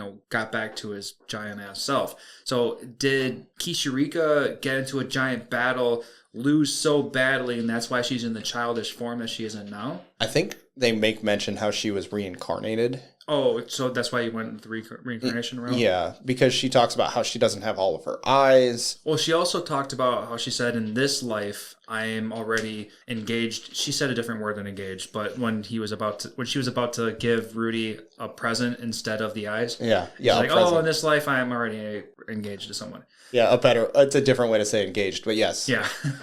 Okay, so she's probably freshly reincarnated to some degree then. Yep. Okay. Because he had mentions how maybe we should make a figure and sell it of Kisharika as she is now, and he's like, well, this isn't what she actually looks like. This is just what she is now. Okay. I like that. And Rudy is like, well, we should make it for prosperity in making a figure as she is now for prosperity reasons. Sure. I get that. I completely understand Badigadi. He is a crazy, interesting person, though. Yeah, I definitely want to know more about him. He's powerful. He's nice to a degree. He's got the same stupid laugh that Kisharika does. So he's got my interest hard. What about you? What are you liking or interested in? Man, because of what the season was, where it was just a builder of the season, it's really hard to pick somebody because Cliff kind of sucks. Elenice is a complete slut, and you know exactly what she is. Ariel's an interesting character because I guess that's who I'm going to pick, because I really want to know how things change now that Sylphie is Sylphie instead of Silent Fitz. Okay. So what is going to happen in season 2 now that she can't use essentially the most powerful mage? She doesn't have the most powerful mage as her bodyguard. While she does have the ability to use Rudy's name to kind of help strengthen her renown, she doesn't have Fitz anymore as a bodyguard. So I'm interested what develops on from there. I can see that. I'm very interested too, especially now that I know that there's so much more political build behind everything that she's doing. Oh, like everything. We know that she went here because of political BS, but she is very carefully doing what she's doing because of everything. And yeah, she has not given up the throne. Right. That I feel like that's something that is very important, is that she didn't run away to flee and give up her power, she did it because she was getting assassinated. She was having assassination attempts on her, and it was safer for her to leave and build her power than it was to stay and attempt to build her power. Right. Yeah, so I guess I'm going to go with Ariel. That she's a character I'm most interested in. Yeah, she's a very solid character. I think the next person that I'm interested in is Julie. Okay. And that's because she's already a child doing chantless, incantationless magic. There we go. Yep. And she's doing just fine. She's picking up on the native language very quick, and she's proven to herself to be a very reliable and interesting character. So yep. I wonder if she's going to be a little bit more important as the story continues. Yeah, no, that I feel like she will be. As far as what I had mentioned earlier, how they are going to use her to help basically make this building, this merchant shop of figures. Right. So it will be very interesting as far as that is concerned. And real quick, just to make things straight, the purpose of Julie was she to help Zenoba on his own techniques? No. The purpose of Julie was to have an individual who could make figures, who Rudy was going to use Zenoba as the front of this merchant shop to sell the figures. Okay, right. So now at this point, Zenoba's entire existence is basically to help train Julie, and he's not going to be able to learn the skills that he wanted to learn? He's attempting to learn them, but he is so bad at it that instead of basically failing, he purchased Julie, now is essentially the older brother to Julie and is the figurehead to this future company. Okay. Because Zenoba's never going to be a king because he's essentially a blessed child who is known as the decapitator of some sorts. Yeah, he decapitated his brother Julius. Mm-hmm. And so, yeah, he'll never be a king because of that. But he still has the Chiron family name, which has a lot of influence. Right.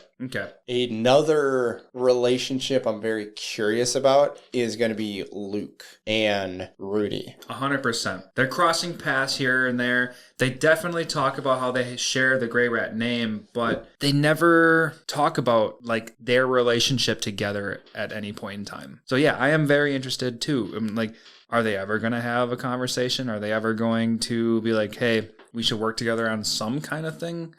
Do they have a mission together? It would be very interesting because at this point, they've done nothing together. Mm-hmm. And Luke had very strong hostility towards Rudy. Mm-hmm. Now, was that all because he had no trust because of the Boreas family that Rudy was working towards? Or was it because he's a gray rat and he just doesn't trust Rudy? Yeah, there's stuff that we just don't know. Yeah, and I'm very, very curious about it. Well, one thing I know, so we kind of talked about this, but do you think we'll ever see Counter Arrow again? Ooh, I'm going to just go with no. Okay. I mean, just like we talked about Sarah, the odds of us seeing Sarah again is pretty slim. Yep. As fun as Suzanne and Timothy and who's left? Patrice and obviously Sarah. But that's all that's left. Yep. They're in the past. Rudy left to keep problems on the down low. So no, yep. I would be very surprised to see anybody again. Okay. And this isn't as much as we thought that this could have potentially turned into an absolute harem from season 1. Yeah.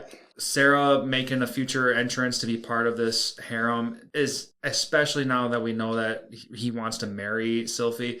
Yeah, seems unlikely. So I wouldn't be surprised if we never see Counter Arrow again. What about you? Yeah, I would be very surprised if we saw Counter Arrow again. But shortly after, we have Sodat. He's an interesting character. I'm glad that Rudy had his meltdown and that moment to really bring out Sodat, and we got a couple episodes with him. He's really not that bad. I mean, he's a shit character, but he's cool enough. So it's something that it's more things that they talk about in the light novel. The fact that he is in charge of I think it's an A rank adventuring group proves that while Sodat might not be the best person, he's not a shitty person. Right. Because there's no way you could get all of these strong adventurers to rally behind such a shitty individual. Right. I guess I was only going at his attitude towards Rudy in the first half of the series or the season 2. Yeah. And I get it. He just had, for whatever reason, just such strong resentment towards Rudy. And it was nice like you said, it was very nice to see that change. 100%. Do you think Rudy's ever going to go back to that brothel? I mean, I know you were kind of bringing it up earlier. Yeah. At this point in time, I would be surprised if he did. I think he's matured enough and thankful enough that he's recovered that he's going to give himself to selfie. Okay. Although he did a scientific experiment by trying to squeeze one of the Doldia's boobs to see if anything happened. So I guess there is that. So maybe he would be interested to see if he is 100% cured, if it means that he can get aroused by anything else. But like you said, the light novel, he's looking at Linea's underwear back in class, and they can smell arousal, so that's kind of funny. Yep. So I would be surprised if he were to go take that extra step. Okay. I feel like maybe one day. I feel like maybe like 10 years into the future, he might go. Oh, yeah? And he might just be there and be like, oh, I'm curious if Elise is still there, and she just happens to be there. All right, well, speaking of 10 years in the future, one thing that we should make clear is you ended on the beginning of volume 10. Yep. And right here, it's saying the final volume has been released. Season 2, Core 2 is chapter 10. And there's... Volume 10. Or volume 10, jeez. And there's 26 volumes out there. Yep. We're not even halfway through. So we have a shit ton of information. 10 years can go by so easily. 20 years could go by. Right? To be completely honest. I will say, so the first season was 6 volumes. So if they stick to the same thing, technically you could have 6 volumes in this one too, because we're at 2.5. So they might do 5. Another 2, not 2.5. 2 in 1 chapter was core 1. Yeah. So they might go 10, 11, 12. And so now we're at almost half of the light novels. I can honestly see this lasting another 3 more seasons. Sure. Because there's so much more information that we could need to get out of this. Yeah. Because we're in the school portion of him just trying to better his own skills. Yeah, he's still in, I think, a first year, essentially. Yeah. It'll be very interesting to know how this continues, what happens. Do you foresee him graduating? All 7 years worth? Do you think he's going to cram 7 years worth into like a year or 2? I will say the vice principal asks Rudy this question. Oh, he does? Yes. And because Rudy was like, well, I came here for the Mana disaster and impotence. Well, that he says the Mana disaster, but he's a special student. He doesn't need a reason to go there. He was invited to go there. Okay. And so he technically doesn't need to continue. Or was he having this conversation? So Ariel asked him this question because, he makes mention how the whole reason why he actually went to the school was to cure his incompetence. But now that it's cured, will he leave to go find his family? And that's when he talks about how he's going to stay because he is going to stay with Sylphie. Right. I will say, I feel like he's going to continue through the Mana disaster because he essentially made a deal with with Nanahoshi. That's right, yeah. They're still trying to figure out the teleportation deal. So I think he is going to stay until Ariel graduates, which would be, I think it's 3 more years. Okay. Do you think that Nanahoshi is going to figure out the teleportation deal, or do you think... Yes. I think it's pretty obvious she's going to figure something out. Yes. Do you think she's going to teleport herself I don't back? think she can. I don't think so. You don't I think so? She's going to be stuck in this world. One thing I'm very interested to find out about, because they don't make mention about it in the light novel, is what is up with the time gap. So there is a 5-year difference between when Rudy was reincarnated and Nanahoshi was summoned. No, 10 years? 10 or 11 years, because she's been in this world for 5 years. And it was Rudy's 10th birthday. And it was about Rudy. Yeah, Rudy's 10th birthday, because that's when he got the staff, and that's when the Mana disaster happened. It was his 11th. It wasn't the same day. It was technically like around his 11th birthday. Oh, okay. Because it's been 5 years since the whole thing happened. Yep. So it'd be around his 11th birthday. Anyway, Solid 10 years. There was a 10-year gap between when Nanahoshi was summoned and when Rooney was reincarnated. So was Nanahoshi just in limbo for 10 years? Yep, I'm wondering that too. Because the whole deal was Rudy's original body, did he jump in front of a truck to... He attempted to save the three school-aged individuals from getting hit by the truck. I think they all got hit by the truck. Okay, yeah.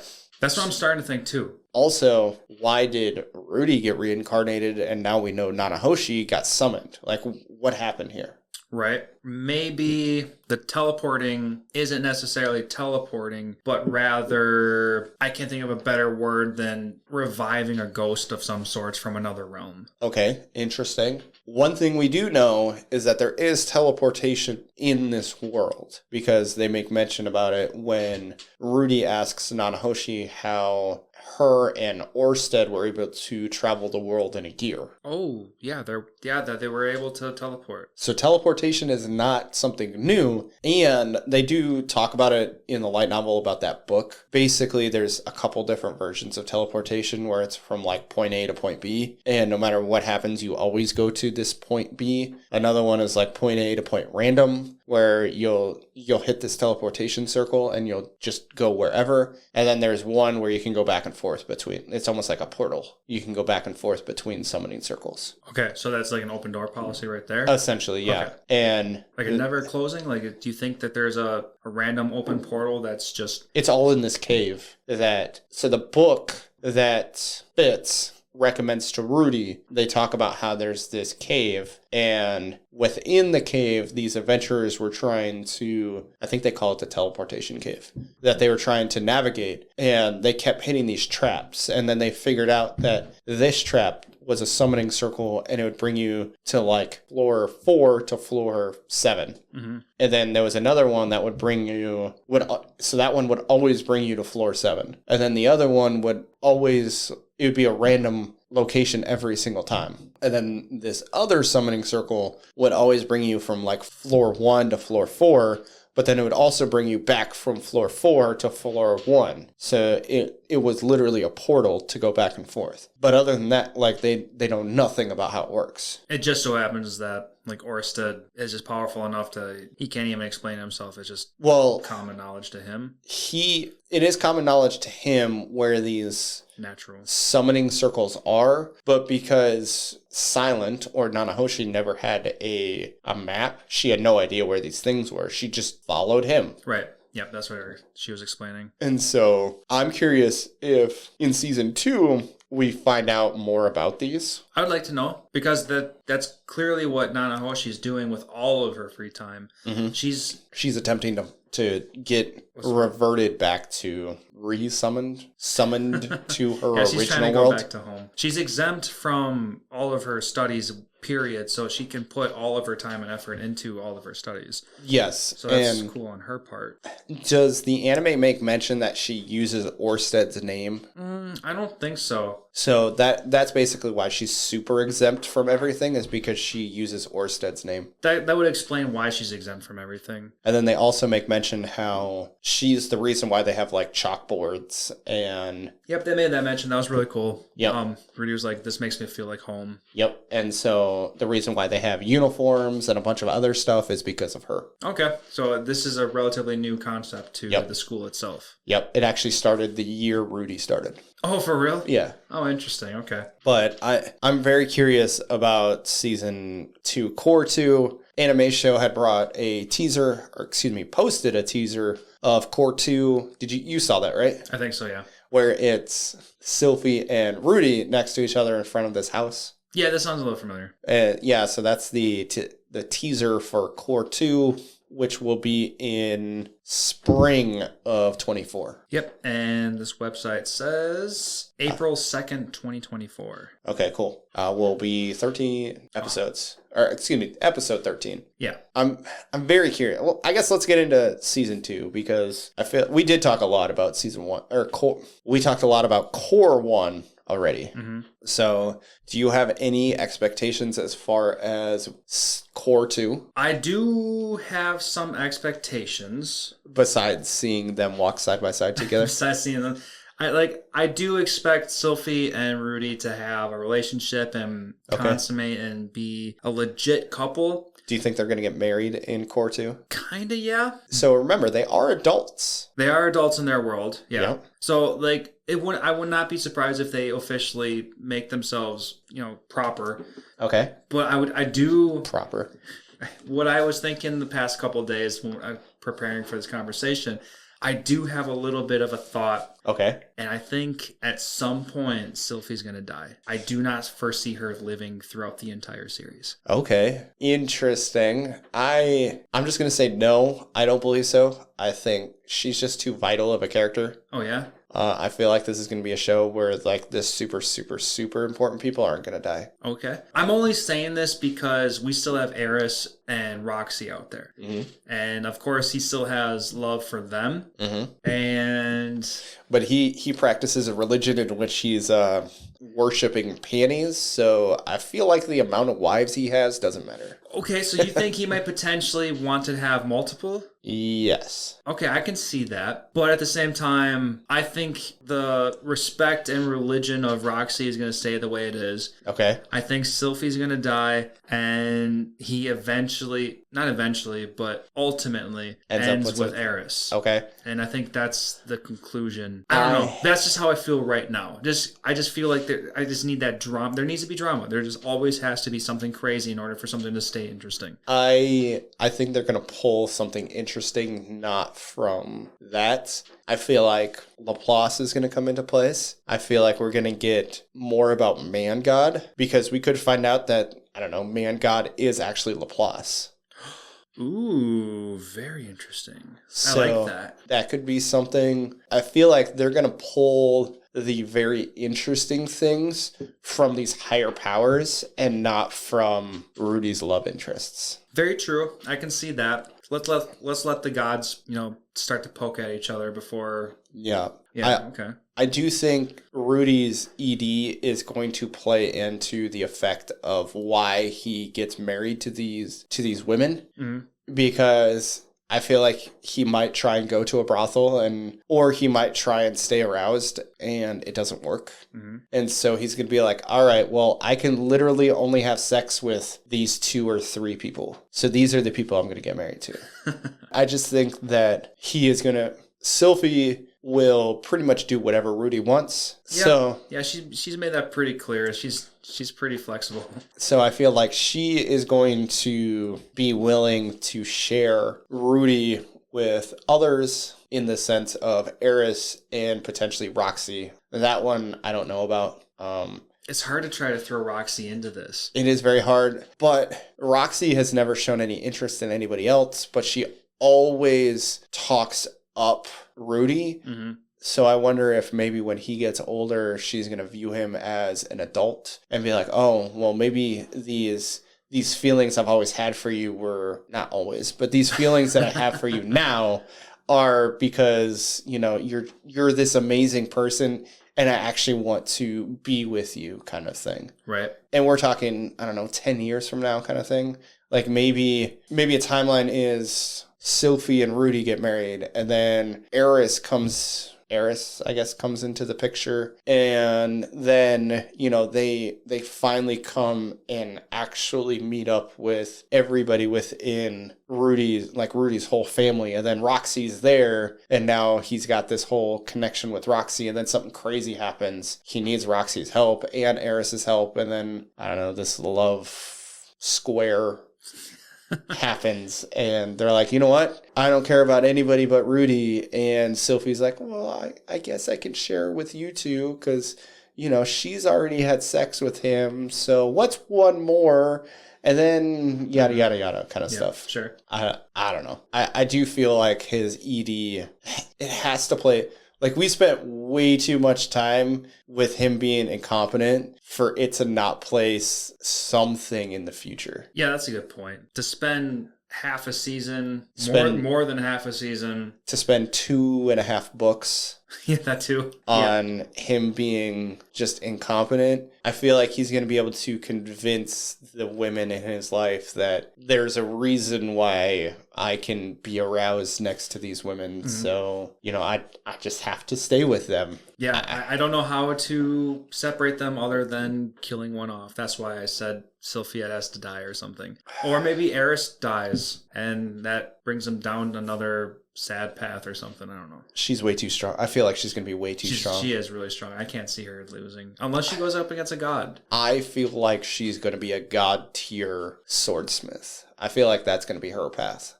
What if she gets picked up by the technique god? I don't know. I feel like Rudy will be there to make sure nothing happens to her. Maybe.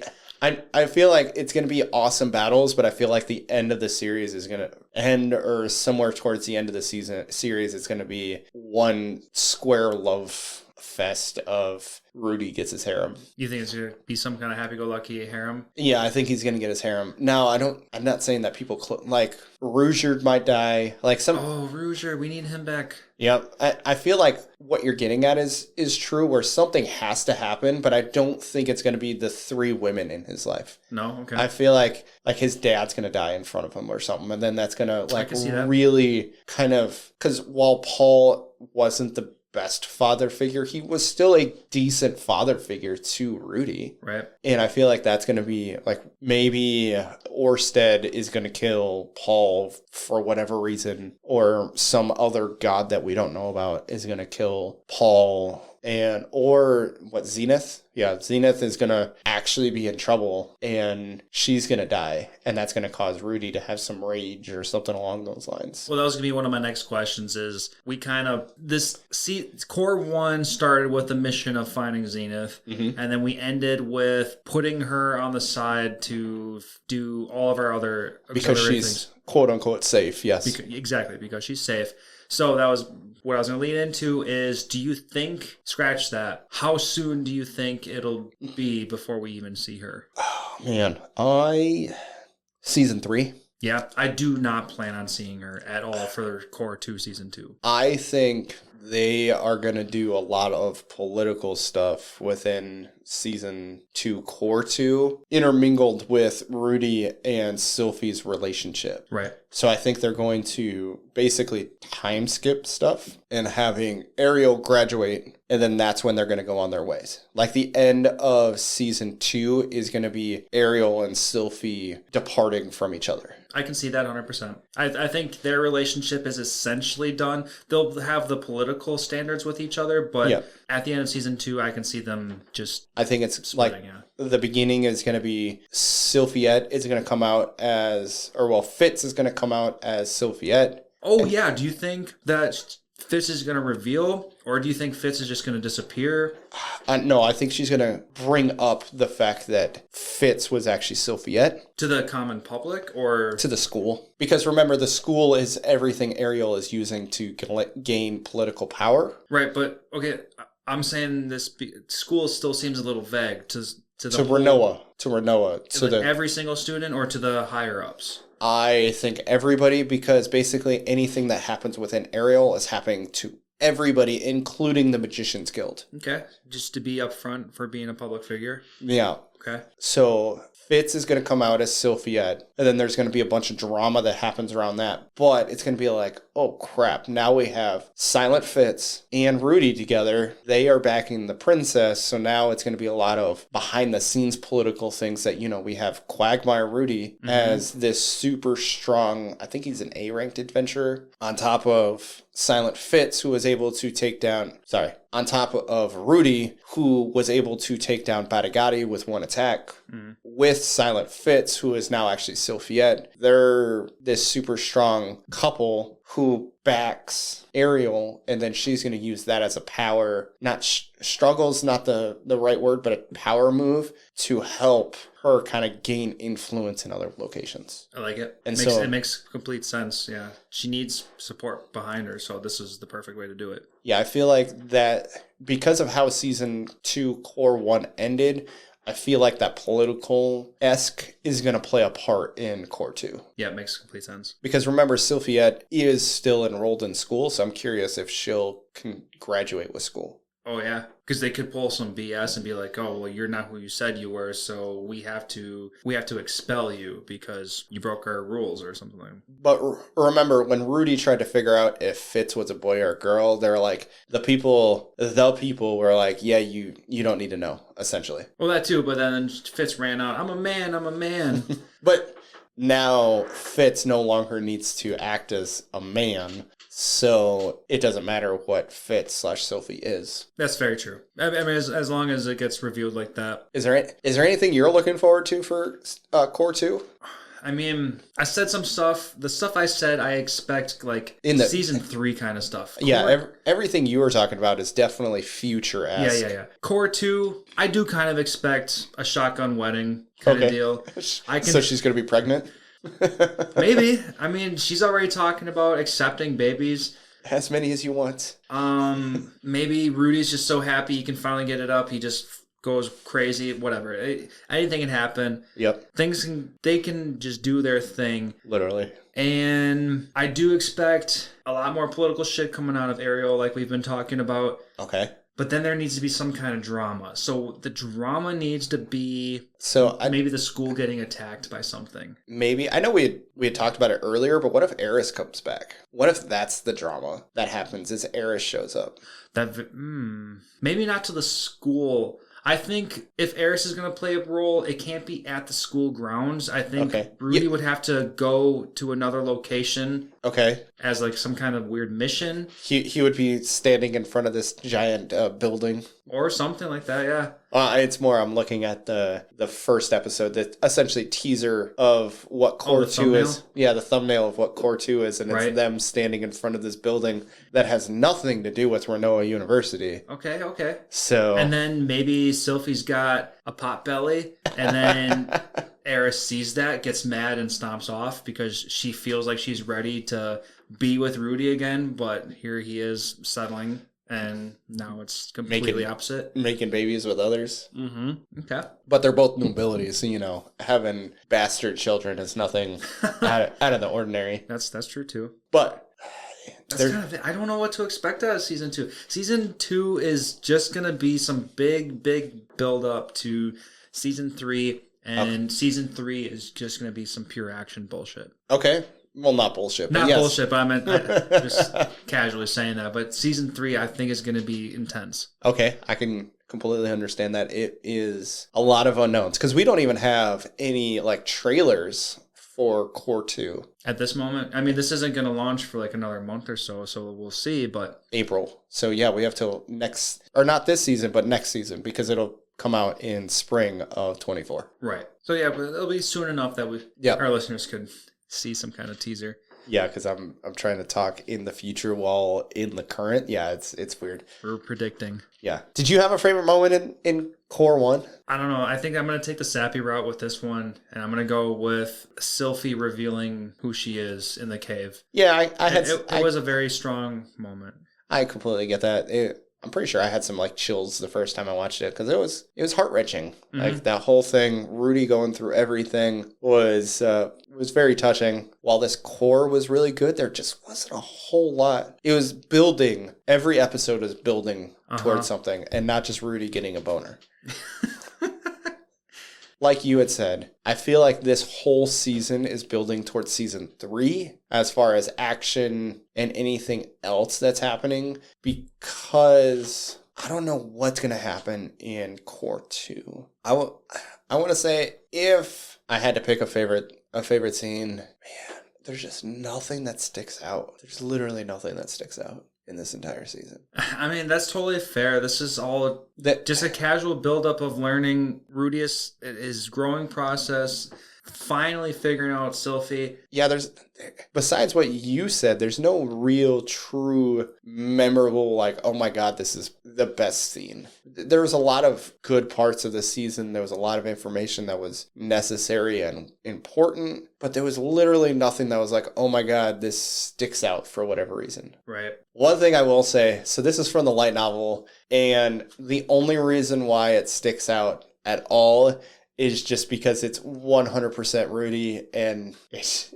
a little gross, to be completely honest. But something that happens in the light novel is after the next morning, after Rudy and Sylphie have their intimate moment, Rudy sees the stain on the bed and he actually cuts out the sheet, puts it in a stone box, and then throws that box into his shrine alongside with the panties. And I'm just like, that is gross. But that's absolutely Rudy. And like I said, He doesn't do anything weird like sniff it. No, he does. He literally does nothing to it. Okay. It's just literally like, yep, there's a red stain, and then they talk about him cutting it out, putting it in a stone box, and putting it in his shrine. And I'm like, why? Why does he do this? But of course, I'm a normal person, so it's weird. Yeah. But to Rudy, it's not weird, and I'm just like, yep, that's what he did. I will not say that is my favorite part, because it absolutely is not my favorite part, but it's the scene that sticks out the most. That's fair, because that's very crazy. I want to clarify, not my favorite part, but it is one of the most memorable points of the light novels that I had read. Okay. One thing I will say, we always talk about it. Did this meet expectation? Well, this couldn't have met expectations of season 1. Like, there's no way it did. No, this didn't meet expectations in the least. I didn't expect any of this to happen to begin with. Well, let's be honest. Have you ever watched an anime where any part of the season talked about ED? Oh my God, not to begin. No, God, no. Nothing. No. So it's a very one-off. But actually, with that being said, I am kind of happy they did that, because they took a chance on something so goddamn different. Yes. And for the most part, it worked. I mean, it was acceptable. Yeah. The entire premise of Core 1 was for Rudy to get fixed. And the path in which they took was realistic in the sense that, Rudy finally has sex with somebody after 40 plus years of his existence, only to immediately get walked out on. And the letter stated basically, sorry, bye. Yep. So I couldn't imagine the emotional trauma that they showed in the first part of the episode was very good.